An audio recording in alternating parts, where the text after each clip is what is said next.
Alright, the last category of polynomials that we need to understand how to factor are binomials.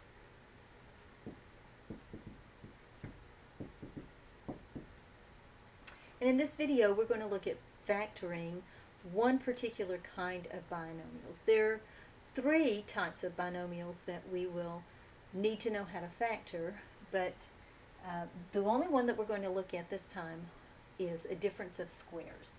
So we have a difference of two squares. All right, here's an example of a difference of two squares. 25 minus y squared. 25 is a perfect square.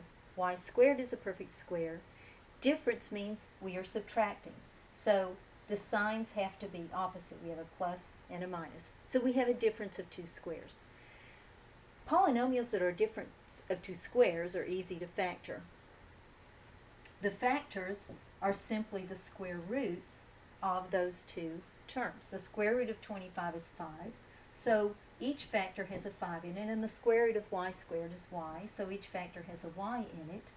Now, this is starting to look like the perfect square trinomial pattern, but it's not, because in this one term has a minus in it and one has a plus in it.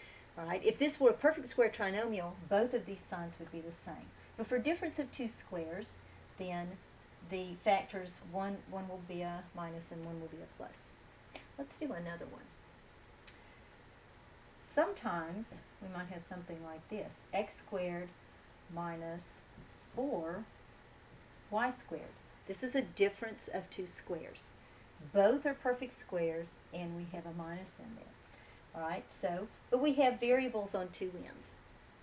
That's okay, because our factors are simply made up of the square roots of those two terms. So the square root of x squared is x.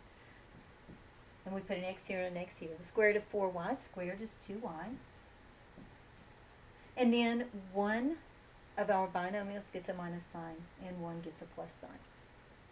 Now, sometimes when we factor a difference of two squares, we end up with a factor that is not prime. Let's do one of those. Let's say that we have x to the fourth minus 81.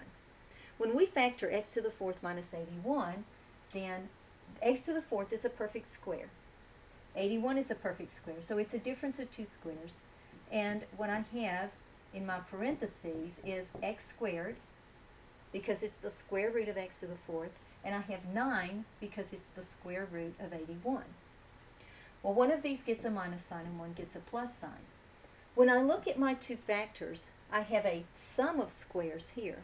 A sum of squares cannot be factored. But when I look at this one, I have another difference of two squares. So I need to do that process again, only with this factor. Since this is a difference of two squares, then it gets factored. And the leading term of my factors is going to be x, because the square root of x squared is x. And the other term is going to be 3, because the square root of 9 is 3. And so I have an x and a 3. One of these is a minus, one of these is a plus. And this is my other factor, and he could not be broken down because he was prime. So x to the fourth minus 81 actually has 3 binomial factors that are prime. So when you are factoring a difference of squares, then the trick is to make sure that you factor completely. Here is one more example, and this happens sometimes. Let's say that we have 2x squared minus 50. Well, this is a binomial, and when we are factoring, first we want to factor, take out the greatest common factor. Well, we have a greatest common factor here. Let's take that out.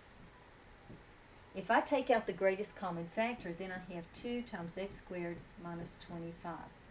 Oh, so after taking out the greatest common factor, when I identify my polynomial, now my binomial is a difference of two squares. If your binomial is not a difference of two squares, then until we talk about a couple of other ones, you can't factor it, okay? So many binomials cannot be factored.